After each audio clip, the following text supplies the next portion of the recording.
Hello, I'm Waqar Rizvi, and this is Scope.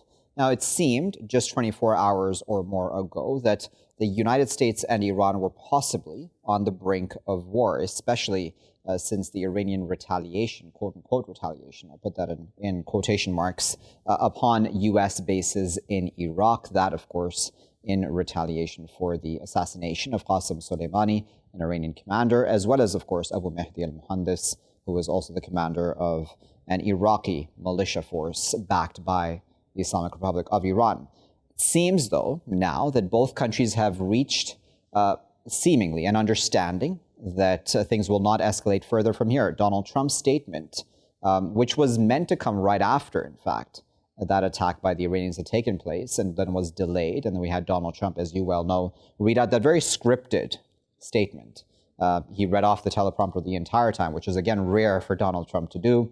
No side obviously wants this to become a war. The Iranians, it's said in many articles and many reports, purposefully did not actually kill American soldiers, even though there are Iranian outlets that are claiming that Americans were killed in these attacks.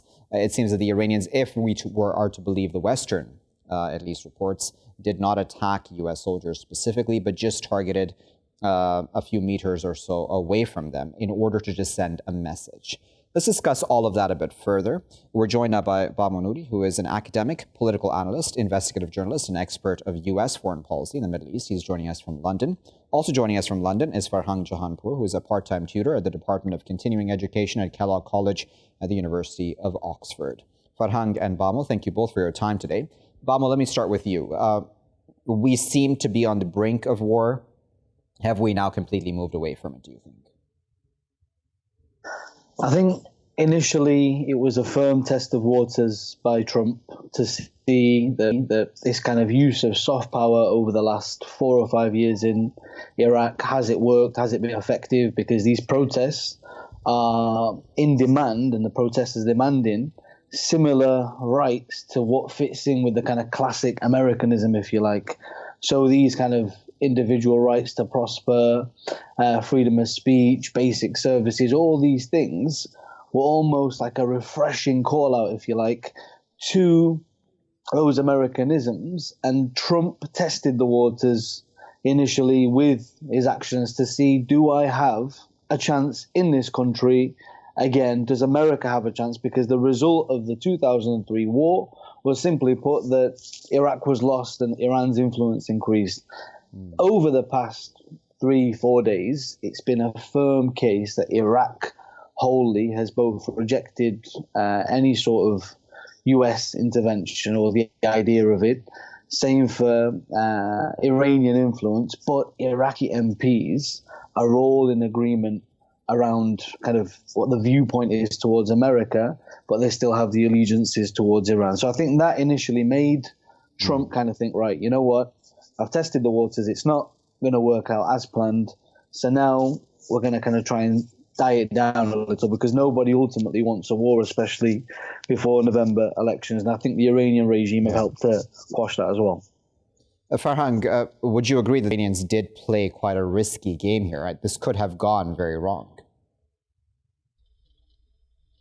I advocated that they really should respond in a much calmer, long-term and strategic way, rather than just attacking U.S. bases. But the problem is that they also have a domestic audience. And after American activities in Iraq, killing leading Iranian general and a large number of allies, the Qatar, Hezbollah, previously, they had to show some reaction. So I think at least I'm relieved that so far the reaction has been rather measured. It seems they informed, as the Iraqi prime minister said, they had informed him of the attack. It seems that Americans had either been moved away to safe places, so there was some damage done to the base, but there were no casualties. So far, so good, as President Trump said. But I think it is too early to say that the crisis is over. Okay, so let's talk about Iraq more, Bamo, because I feel like that's an aspect of this that isn't spoken about enough, right? All of this happened on Iraqi territory. And even though, as you correctly there said, the MPs and others have made that decision to tell the U.S., listen, you need to get out at some point soon. However, and yes, the Iranians have not been told that yet, but all of the above politicians, and we're talking about the Prime Minister, the President, the Parliament Speaker, have condemned the continuing violation of Iraqi sovereignty. That's an important aspect, isn't it? I think that's the only route that they can go down, because there's a heavy allegiance from Iraq towards Iran. When you look at Iran in Iraq, 2014, the Iraqi army defects.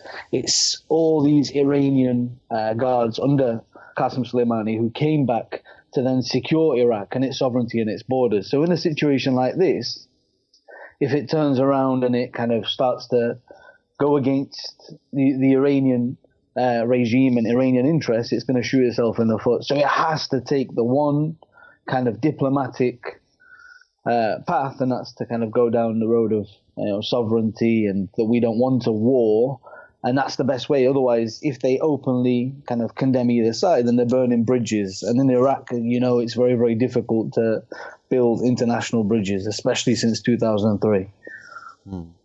Farhang, I wonder what your thoughts are on that. It's like, I don't want to use this term, but it seems like a free-for-all almost when it comes to Iraq right now, where everyone who has a disagreement with the other, especially the U.S. and Iran, are fighting on their territory, as much as they have made it clear, listen, we don't want to have anything to do with this fight. We want good relations with both sides. Keep your fight to yourselves. I think you're right. I think Iran should be careful not to give the impression of being an uninvited guest like the Americans have been. But I think probably some people, especially the opposition to the government in Iraq and those who are hostile to Iran, are overplaying it. The fact of the matter is that vast majority of the Iraqis are Shiites. Iran does not have a group which is controlled just by Iran. There are Iraqi personnel, Iraqi forces, under command of Iraqi generals, but they seem to receive some Iranian support. It is very much like U.S. allies in the region.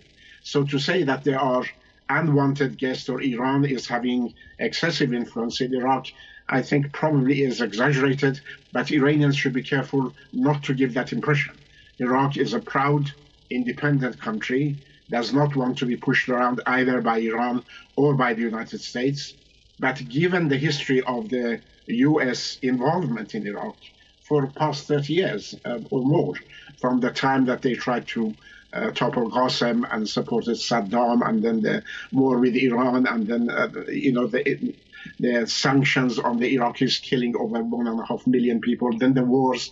So I really think that there is not a parallel equivalency between Iranians and the Americans. Iranians are talking to their neighbors with lots of religious, historical, ethnic, even family links, while the Americans are 8,000 miles away coming here as uninvited guests and don't want to leave. You should give us billions for the bases that we have built here to ensure our dominance. So I think one has to be careful not to equate the two together.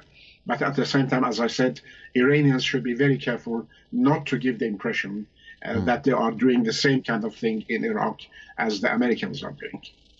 Okay, so Bamo, one other aspect of which I found interesting is that Vice President of the U.S., Mike Pence, has said that the U.S. received intelligence that Iran has in fact asked the militias that are allied with it and or within its sphere of influence not to attack U.S. targets. Muqtada al-Sadr also seemingly has echoed a similar statement saying, listen, this crisis is now over. Let's all stand down and be patient. Let's wait for the new government to come in Iraq and see then what happens next.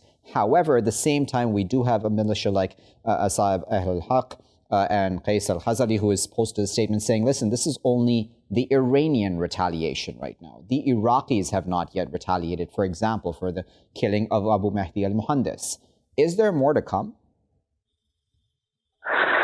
I think in a long-term view, 100%, there's going to be a lot more kind of conflict, both cold and warm types of wars. I think it's not going to escalate straight away because on the US side, the elections are coming up, election year, very, very difficult time to pick to start a war, probably the worst thing to do.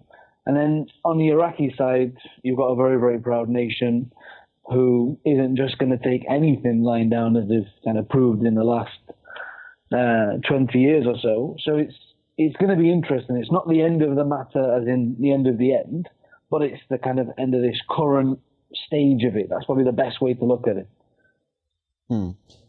Farhang, I wonder what your thoughts are on that, because Iran, as you said, does have influence and it's a neighbor, all of the above. But do you think that its influence is limited over even what we call these militias? Can it dictate to them and say, listen, we've done what we needed to do to retaliate, so all of you just stand down, and will everyone just automatically give in, do you think? Yeah, as I said, when you say that they are sort of Iranian allied militia, this gives the impression that they are in charge. But this really is not the case. They are Iraqis with their own agenda, with their own program, and whatever they like to do is their business. But I think it would be better for them and for Iran to play a long game, as they have been doing before. The best option for Iraq, and I believe for the Middle East as a whole, and it's something which President Trump has said, that he wants to withdraw U.S. forces from the region. After decades of carnage, destruction, killing, it is better for the U.S. forces to return and take care of what President Trump, again at the beginning of his term, said, U.S. carnage. There's a lot of work for them to do in the U.S., and I think Iran should not push for violent action, but for action through the Iraqis and through other governments. It's interesting that the Iraqi government said that Soleimani had gone to Baghdad to talk about rapprochement with Saudi Arabia. Yeah. So it is interesting that, they want rapprochement and they should be pushed to get it. Bamo, another thing which struck me, and I said this in my introduction as well, is how Donald Trump made the statement that he made after the Iranian retaliation took place. Very scripted, as you could tell as well, reading off auto teleprompters, very scripted statement, not usually how Donald Trump would approach such a serious issue, you would imagine. Do you think that behind the scenes he's been under a lot of pressure to actually stand down, even by the U.S. establishment, even though he had made that promise to Iran, listen, if you retaliate, we'll hit you back a lot harder? I think he's been under great pressure, period. I think the decision, especially in election year, has brought a lot of criticism from his own kind of campaign team. I think the general pressure that he's been under recently as well hasn't helped. And I think because this is a world crisis and US being a leader of the free world, having undertaken this attack without notifying any of the allies, that in itself has brought great pressure from all the allies and just the international community as a whole, which is, in a way, in essence, if you like, helped this take the direction that it's taken for Trump to turn around and say, well, look, we need to it's going to die down there. It's interesting because he is not in a position now to take this in a kind of humorous way or to exaggerate things further. He's got to be very, very careful because every word literally could cost him or escalate the crisis or both. On that point, I may stay with you, Bamo, because if we just for a moment look within the U.S. and the domestic pressures that Donald Trump has on him, we've had the Russia collusion case and now we have impeachment as well. Do you not think that the argument that some people are making that he was possibly looking to deflect and or distract attention away from impeachment, that is possibly a legitimate argument? 100%, definitely. I think distraction politics is a classic and has always been a classic throughout US history, all the way back to the probably 1780s. With this specific case of Iran, it's an ongoing issue. The world's aware of it. The tensions have been there for over 2 decades quite firmly and before also. So to use this opportunity, and I honestly still would go by the word that it was a test, if you like. Removing Soleimani was an experiment to also see would these Iraqi protesters turn around and up their protest so we could have a potential escalation in Iraq, which would require our services again. It didn't work, so he's going to have to kind of take the other approach. But on a positive side for him, is it has dominated news, it's dominated conversations, and it has probably taken a lot of the edge off for Trump. Farhang, what are your thoughts on that? Do you think that there is something interesting about the timing here? Because Soleimani, if we're completely honest, didn't always travel very secretly to Syria and Iraq. I mean, it's said that he was semi-secretive when he would travel. That's the word I've seen used in a couple of reports, where he didn't completely always travel within, the dark of night, etc., especially to a country like Iraq, which, again, is a good ally of Iran also, and especially in this case where he was seemingly on a diplomatic mission to deliver this letter. Why now then? What do you make of the U.S. timing in all this? And I think what you and Dr. Nouri said about some domestic issues are very, very important. He was under a great deal of pressure. As you know, this week, we should have been talking about impeachment. The war that he launched, the attack that he launched on Soleimani, was without not only consultation, but even informing Congress. Nancy Pelosi is just putting in motion saying that she wants to limit the war power acts of the president to make sure he doesn't go too far. Senator Rand Paul said that the explanation that they had provided the Congress about the reason for this was far from satisfactory. Many others have said this was an insult to Congress. Foreign leaders, allies of America, were never consulted. Britain was not, Germany was not.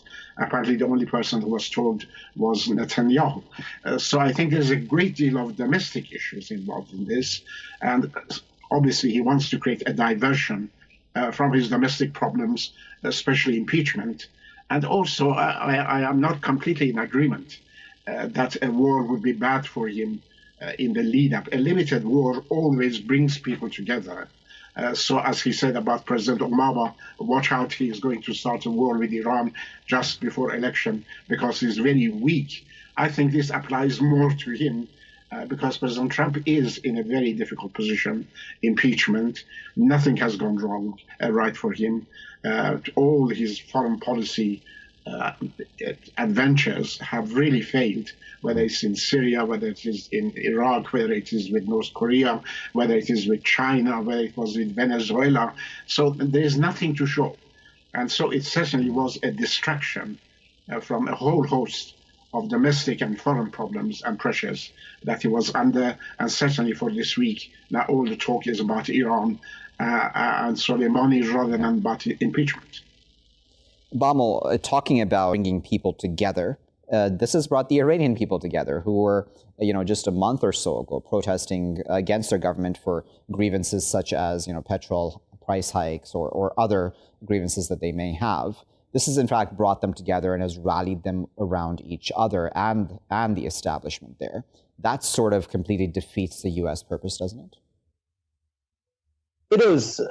I think any sort of U.S. foreign policy towards the Middle East has always been undercut by some sort of lack of knowledge or lack of understanding or some sort of ostentatious Orientalism, if you like, when making decisions. So anything that involves countries in this region, you have to understand how nationalistic they are, how proud they are, how cultured they are. This is something that America itself doesn't really understand because it's a fairly new nation, and its culture is its Americanisms. Whereas, if you go back to the Persian Empire, these kind of affections and connections to the motherland are prominent, especially when there's a foreign force as documented and as taught about as the US within Iran, taking a stance like that. Of course, it's going to unify the nation 100%. And I think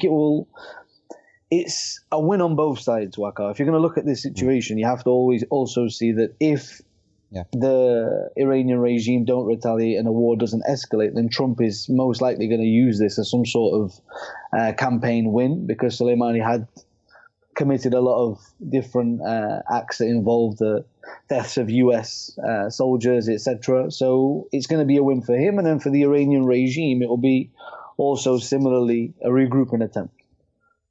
All right, well, we'll leave there at that. But of course, appreciate Bamo and Farhang for their time and the context that they provided to this discussion. As I said in my introduction, viewers, it seemed that we were right at the brink of war, didn't it? And everyone was holding their breath, waiting to see what Donald Trump would say. He delayed that initial statement, came out then.